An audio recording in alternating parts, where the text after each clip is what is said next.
When our parents left my younger brother and me alone for a weekend, I made him an offer he couldn't resist, one that would spark some of the most unforgettable days of our lives. My name is Emily, and never in my wildest dreams did I expect to find myself in such a situation. Growing up, my younger brother Sam and I shared a bond that was nearly unbreakable. 5 years my junior, he had always been the one I looked after, shielding him from bullies, helping with homework, and making sure he felt safe. But life, as it always does, eventually pulled us in different directions. I left for college and later started working while Sam remained in high school, still navigating who he wanted to become. Our parents, though well-meaning, were consumed by demanding careers. They weren't neglectful, just frequently absent. From the moment I learned to drive and manage the house, much of Sam's care naturally fell to me. Yet it never felt like an obligation. Sam had a charm about him, cheerful, cooperative, and eager to please. Looking after him wasn't a responsibility. It was simply a part of our shared rhythm. But things shifted after I moved out. At 23, I settled into a modest apartment across town, and over time, became increasingly distant from home. The guilt gnawed at me whenever I thought about how much of Sam's life I was missing. The playful little brother I once knew was slowly transforming into someone unfamiliar, and that hurt more than I liked to admit. Then came a weekend when our parents were heading out for a 3-day business trip, leaving Sam alone. My mother called, concern evident in her voice. "Can you stay with him?" she asked. "He's old enough to manage, but I'd feel better knowing you're there." I agreed, partly out of guilt. I didn't have any pressing plans, and I hoped the visit might help bridge the emotional distance that had grown between us. When I arrived, Sam met me at the door with his signature crooked grin. "Stranger," he said playfully, pulling me into a brief hug. "Been a while, huh?" Yeah, I replied, rolling my eyes but smiling. "Did you miss me?" he teased, stepping aside to let me in. The house looked exactly as I remembered it, tidy, lived in, and carrying a faint scent of lemon cleanser. Stepping inside felt surreal, like walking back into a younger version of myself. That first evening, we spent hours catching up. Sam talked about school, his friends, and his dreams for college. I filled him in on my job and social life. It felt warm and familiar, like we had turned back the clock. For a while, it was easy to believe nothing had changed. But as the night wore on, I began noticing things I hadn't before. Sam wasn't a little boy anymore. He was taller, his shoulders broader, his voice more grounded. He carried himself with a calm confidence that caught me off guard. I found it difficult to reconcile this composed young man with the wide-eyed boy I used to protect. After dinner, Sam suggested we watch a movie. "Let's pick something good," he said, flipping through channels. "Not one of those boring dramas you like." "Excuse me?" I laughed, feigning offense. "My movie taste is flawless." He smirked, and eventually landed on a comedy we had seen countless times. As the opening credits rolled, he dropped onto the couch beside me, legs stretched comfortably across the floor. For a while, it felt like the old days, laughing at familiar jokes, reciting lines by heart, completely immersed in the moment. But every now and then, I caught Sam looking at me, not in a strange or inappropriate way, just intently. It sent a flutter through my stomach I couldn't quite explain. I brushed it off, telling myself I was imagining things. After all, he was my brother. When the movie ended, Sam stretched and stood. "I'm getting a drink," he said, heading toward the kitchen. I stayed put, idly scrolling through my phone. Moments later, his voice rang out. "Hey Emily, want anything?" "Sure," I called back. "Surprise me." He returned with 2 glasses of cola and settled back down, this time a little closer. When he handed me the drink, his knee brushed mine, sending a quick, inexplicable thrill through me. "Thanks," I said, trying to keep my voice even. He shrugged. "No problem." We sat in comfortable silence, the hum of the television filling the space. I tried to focus on my phone, but I was acutely aware of him. His presence, the warmth he radiated, the occasional brush of his knee. "It's nothing," I told myself. "Just proximity." Still, a small voice in me wasn't so sure. Then Sam broke the silence. "So, what's life like in the big city? Do you ever miss being here?" The question seemed casual, but the way his eyes held mine made me pause. "Sometimes," I admitted, putting my phone aside. "But things are different now. I like having my own space." He nodded and leaned back. "I get that. Still, it feels weird without you around. The place is quieter." I offered a faint smile. "I miss it sometimes too. But people grow up." "Yeah," he murmured, his voice softer, almost sad. "I guess they do." The way he said it tugged at my chest. We kept talking late into the night, reminiscing, laughing, teasing like we used to. Whatever awkwardness I'd felt earlier had faded, replaced by something warm and reassuring. I'd missed this. I'd missed him. Driving home that Sunday evening, I felt something shift inside me. Some bonds don't weaken with time or distance. Sam wasn't just my little brother. He was my foundation, the one constant in my life. As I glanced over at him before leaving, I noticed how focused he looked. His brow was furrowed, expression serious. It made him seem older, more grounded, and for a fleeting second, I saw him not just as my brother, but as his own person. That realization threw me. I shifted, trying to break the silence. "Well," I said lightly, "you'll be out of here soon. College, new people, new adventures."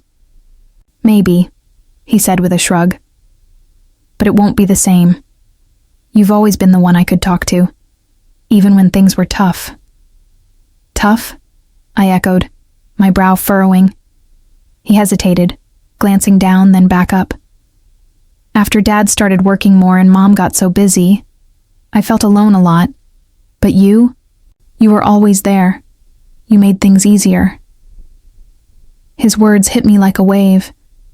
I hadn't realized how much my absence had impacted him, or how much he had quietly leaned on me.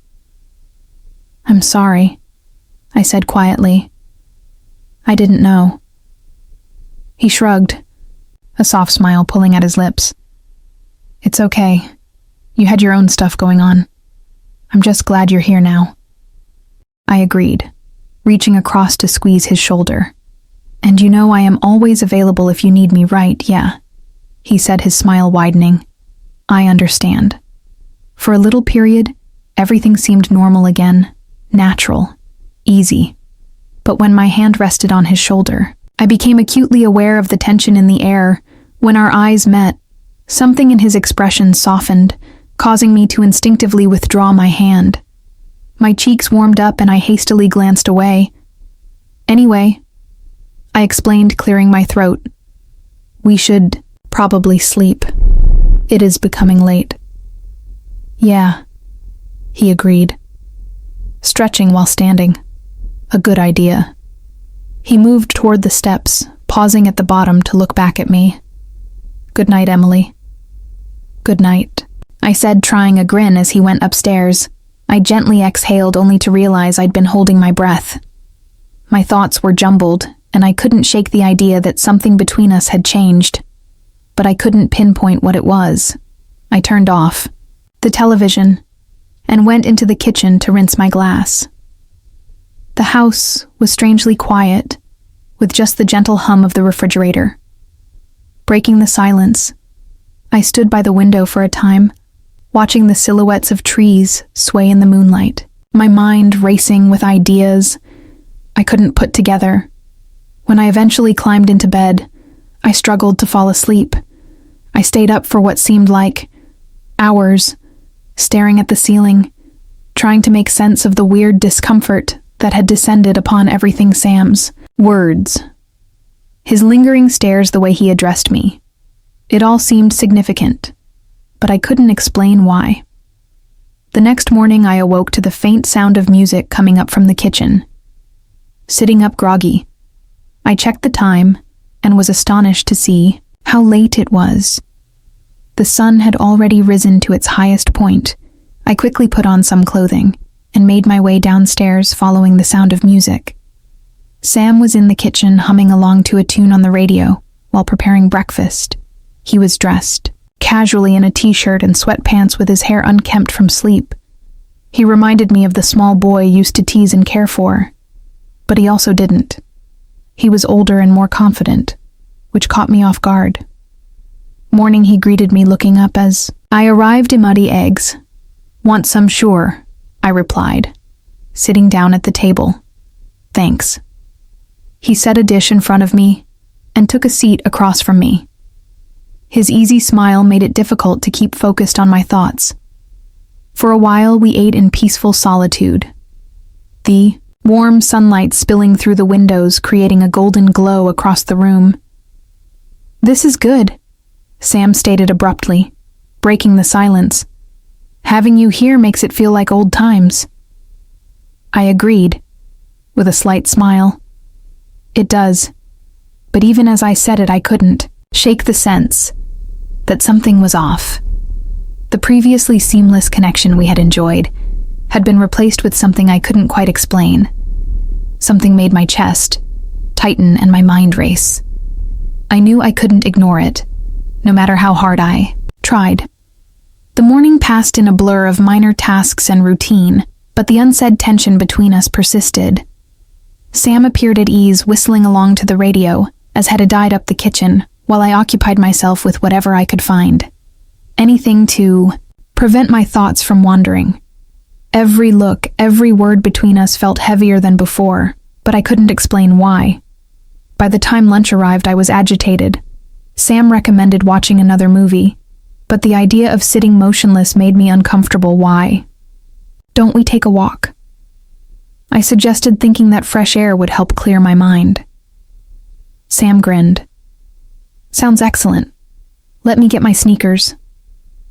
We went outdoors and walked through the calm neighborhood, which was surrounded with big trees and well-trimmed lawns. It was the type of setting where nothing seemed to change no matter how much time passed. We had a casual conversation side by side about his classes, my job, and the neighbor's overly excited dog. It felt natural again, like returning to a rhythm we hadn't discovered in years. Even while we laughed and talked, I couldn't help but notice the way his shoulder brushed against mine, or how his glance lingered when he thought I wasn't looking. I told myself that was nothing but my mind running wild, but deep down, I couldn't avoid their reality. As we approached the park at the end of the street, the sight of the swings and the worn-down basketball court brought back childhood memories. Sam sat on one of the swings, his long legs practically brushing the ground, and signaled for me to join him. I hesitated briefly before lowering myself into the swing beside him, the metal chains creaking softly as I reclined back. This place hasn't changed at all, he said, his voice tinted with nostalgia. Yeah. I mumbled, allowing the memories to flood over me. The moment felt weighty, packed with unspoken words and attention I couldn't quite describe. Smiling, faintly, I continued. It feels like we spent half of our childhood here. That is, because we did, he replied with a laugh. You constantly insisted on pushing me on the swings, even though I assured you I could do it myself. I smiled back. Because you would always jump off and land in the mud. He chuckled and shook his head. Mom made you swear to keep me away from trouble. His laughing faded, and his gaze shifted to the horizon, his expression becoming somber. You were constantly watching out for me. Of course, I responded nicely. You are my little brother. For a moment he said nothing. His expression was contemplative and his eyes narrowed slightly. Then almost cautiously he added, "Do you ever consider how different things would have been if Dad had been present more?" The question took me off guard. I looked at him, unsure how to answer. After a little pause, I finally answered, "I suppose, but you turned out pretty well. You know you do not need his approval to feel proud of yourself." His stare met mine, and for a second the raw vulnerability in his eyes made my chest hurt. "Thank you," he whispered softly. "This means a lot." We didn't speak for a bit after that, allowing the silence to settle in. The distant noises of the park filled the air. Rustling leaves, birds chattering, and a tiny squeak from the swings. It was serene, yet I could still feel the weight of his previous comments hovering between us. Sam eventually rose up, dusting his hands on his slacks. "We should go back," he said. "It's becoming colder." "Yeah," I said, rising to my feet and falling in step with him. The walk home seemed longer than usual. The stillness between us was no longer comforting, but heavy with ideas that neither of us knew how to express. By the time we got to the house, I was eager to retreat to the guest room and clear my mind, but Sam had different ideas. "Let's play a game." He suggested taking a controller with a devilish grin tonight. "The loser washes the dishes." "You're on," I said, happy for the distraction. For the next hour we lost ourselves in the game with lively competitiveness and bursts of laughter, elevating our spirits. As usual, Sam won the most of the rounds, but I managed to steal a couple of victories, much to his dismay. By the end, the tension had subsided, at least for the time being. "I am still not doing the dishes," I said, folding my arms in false disdain as we turned off the console. He laughed. "Okay, I'll let you off the hook this time." The rest of the evening was unremarkable. We ate dinner, discussed our plans for the next day, and then went about our typical bedtime ritual. However, as the home became quieter and the night progressed, the weird vibe from before returned. Despite my best efforts to ignore it, I couldn't shake the feeling that something was moving between us. Later that night, as I lay in bed, staring at the ceiling, I heard a tiny squeak from the floors just outside my chamber. My pulse increased, and I paused, listening as the quiet footfall approached. Then a soft knock. Emily Sam's voice sounded uncertain. I sat up with my heart beating. "Yeah, can I come inside?" Hesitated, looking at the clock. It was late and the house was quiet except for the faint hum of the refrigerator downstairs. "What is wrong? I need to talk to you." He spoke barely above a whisper. I breathed softly and swung my legs over the side of the bed. "Okay, come inside." The door creaked open and Sam walked inside, his face unreadable as he shut it behind him. He leaned against it briefly before crossing the room and sat on the bed's edge. "What's happening?" I inquired, keeping my voice steady despite the anxious knot in my stomach. He did not answer right away, keeping his gaze locked on the floor and his shoulders tight. Finally, he admitted, "I've been thinking a lot lately about us regarding how much you mean to me." His remarks made my heart race, and I strained to maintain a neutral demeanor. "Sam, you are my brother." I spoke cautiously. "Of sure we mean a lot to one another. That is what family is." "It is not simply that," he mumbled barely above a whisper. "You've always been there for me like no one else has." "You get me," Sam started, but he interrupted me. "I don't want to make things awkward," he replied quickly. "But I need you to understand how much you mean to me.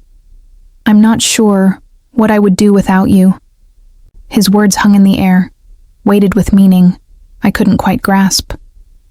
As our wordless tension reached its zenith, I stared at him, my thoughts jumbled. "Sam," I eventually murmured, my voice gentle yet forceful. "I don't think you understand how difficult this is for me to hear." His expression faltered and his brows furrowed together. "I am not trying to make things tough," he remarked calmly.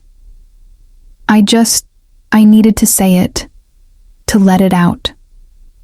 I took a long breath and ran my hand through my hair, trying to calm my thoughts.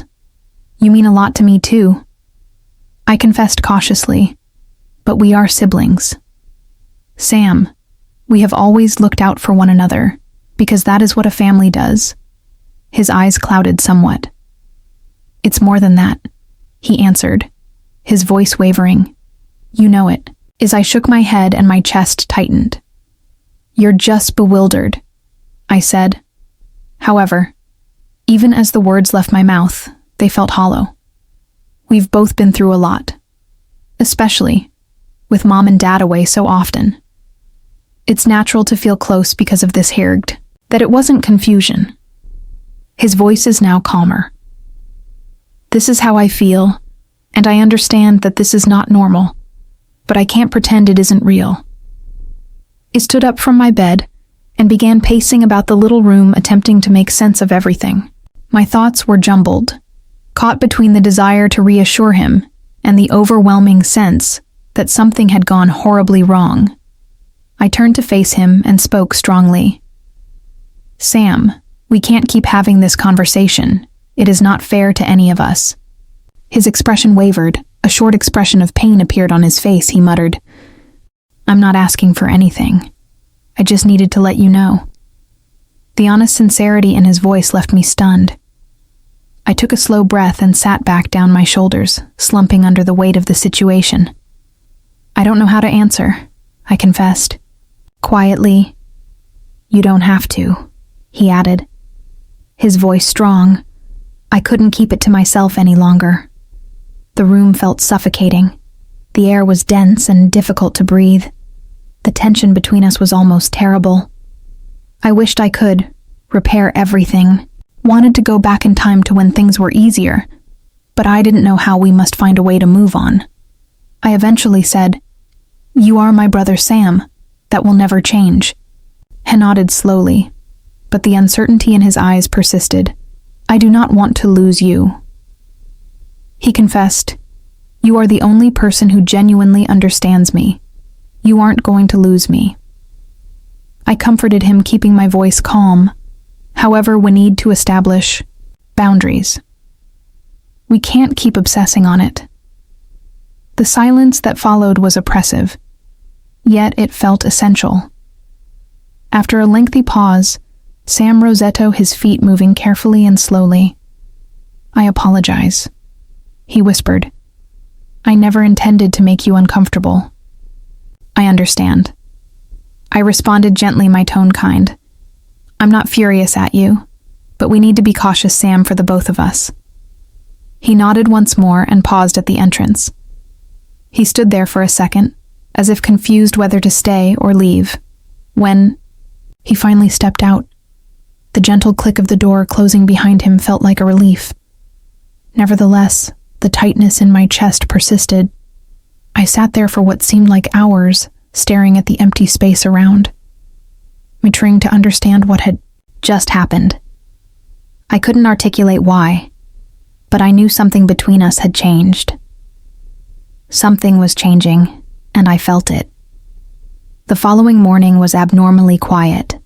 The entire house felt different, as if the atmosphere had changed overnight.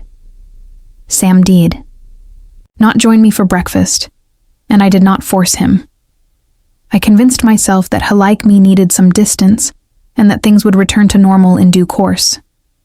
But as the hours passed, the quiet between us became heavier, more difficult to ignore. By the afternoon, I had decided to break the ice. I discovered him in his room, seated on the side of his bed with headphones on. When he noticed me knocking, he took them off and gave me a faint, tentative smile. Hello, I said, going inside. How are you? Holding up? He shrugged, lowering his attention to the floor. I am fine, he mumbled. I sat down next to him, leaving just enough space between us to be comfortable. I admit that this is weird right now, but I don't want it to stay that way. We need to work this out. I don't want it to be like this, he added, his voice barely above a whisper. I'm just not sure how to solve it. We'll sort it out, I told him with a tiny smile. It will take some time, but we'll get there. He looked at me, his expression softening. Thank you, he said earnestly, for not freaking out. I'm your sister, I stated simply. I will always have your back. For the first time in days, the tension appeared to ease, but only slightly. We kept talking, gradually transitioning to lighter themes. His classes, his buddies, and plans for the weekend. By the time I left his room, the weight on my chest had shifted slightly. But as the home became silent again that night, I couldn't shake the feeling that things weren't quite right. Sam's words, his feelings, and all that had happened in the previous several days lingered in my mind, making me nervous and apprehensive. No matter how much I tried to tell myself differently, I knew this wasn't over. That night the home was quiet, but my thoughts was anything. But I lay awake staring at the ceiling. My mind racing. Sam's remarks played again, and over his candor, his vulnerability, and the gravity of everything he had admitted. I kept telling myself that everything will return to normal, that this was simply a hard period that we would get over. But deep inside, I wasn't sure. Then about midnight, I heard faint footfall in the hallway. My chest constricted as they got closer, halting just outside my door. I sat up, held my breath, and waited. Then came a gentle, cautious knock, just like the night before. Emily Sam's voice was barely audible. I took a steady breath and forced myself to remain calm. Yeah, I whispered. Can I come inside? My heart pounded. I hesitated, looking at the clock. It was late, and the home was dark and quiet, but something in me wouldn't let me turn him down. Okay, I replied softly. Come inside. The door creaked open and Sam walked in. He appeared uneasy. His hands sank deep into his pockets, his shoulders hunched slightly. He paused for a while before closing the door behind him, resting against it briefly, before moving over to sit on the edge. Of my bed, I apologize, he murmured. I realize I shouldn't be here. It's fine, I said quickly, despite my beating pulse. What is on your mind? He paused again, his eyes fixated on the floor. I've been thinking about what I said earlier, and I'm worried I fouled things up. You didn't, I stated firmly, leaning forward. Sam, I told you we'd figure it out, but it will take time. I know, he said, his voice wavering. But it's hard. I'm stuck in my own head and don't know how to get out. I reached out and gently squeezed his shoulder. You are not alone, I told him quietly. We will go through this together. He looked up, his gaze catching mine. The intensity in his gaze caused a peculiar constriction in my chest. You have always been there for me, he replied, his voice full of emotion. Especially when no one else was. I'm not sure what I would do without you. You don't have to think about it, I said, keeping my voice calm. I'm not going anywhere. For a long time, neither of us spoke. The stillness between us felt thick, heavy with sentiments none of us could express. Sam's expression was raw and vulnerable, which I had never seen before. It left me at a loss of words. I just want everything to be fine again, he said, his voice trembling slightly. I do not want to lose. You won't, I assured, though my voice faltered now. But Sam, we need to set boundaries. We cannot let this take over. He nodded slowly with a disturbed expression. He said, I know I am trying, I know you are. I responded softly, and that is what matters. The tension in the room altered, not dissipating, but becoming less stifling. Sam did not move to depart, as I had expected. Instead, he remained, motionless, his stare fixed on mine as if looking for something. He couldn't quite pinpoint. The air between us felt electric, and every breath was accentuated by the silence. After a moment, I spoke calmly but firmly. "Sam, we can't keep going in circles like this. It's unhealthy for both of us." "I know," he said just above a whisper, "but I'm not sure how to get past it." "Let it go." His candor caught me off guard, and I found myself leaning in slightly as if narrowing the distance between us would cross the emotional gap as well. "Perhaps," I suggested, thoughtfully, "you have to face it head on." He frowned, a hint of perplexity on his face. "What do you mean?" I hesitated, my heart beating, as I looked for the appropriate words. Sometimes I spoke slowly. The only way to forward is to quit avoiding it, to tackle it fully. His gaze lingered on me. His brow wrinkled as he processed what I said. "What are you saying?" He trailed off, uncertain. "I'm saying," I softly interrupted, "that perhaps keeping everything inside isn't helpful. You must allow yourself to feel it, deeply. Before you can fully go on." Heist's expression revealed a spark of comprehension. "Emily, it's okay," I reassured him, quietly laying my palm over his. "This is only a moment, nothing more." Initially, he remained still, his stare fixed on me, the gravity of the situation pushing down on both of us. He then leaned in hesitantly. Our lips met with the softest brush, uncertain, brief, but full of emotions. Neither of us could put into words. It ceased as abruptly as it began, leaving a heavy silence that seemed oppressive. Sam drew back his look, a mix of shock and concern. "I apologize." He stammered, his voice unsteady. "I did not mean no." "Sam," I cut him off, keeping my voice calm. "Do not apologize." He met my stare and looked for something in my expression. A faint smile appeared on my lips as I mumbled, "Damn, I have a pretty handsome brother." I astonished myself by saying that. He paused for a second. He leaned in again, without saying anything else.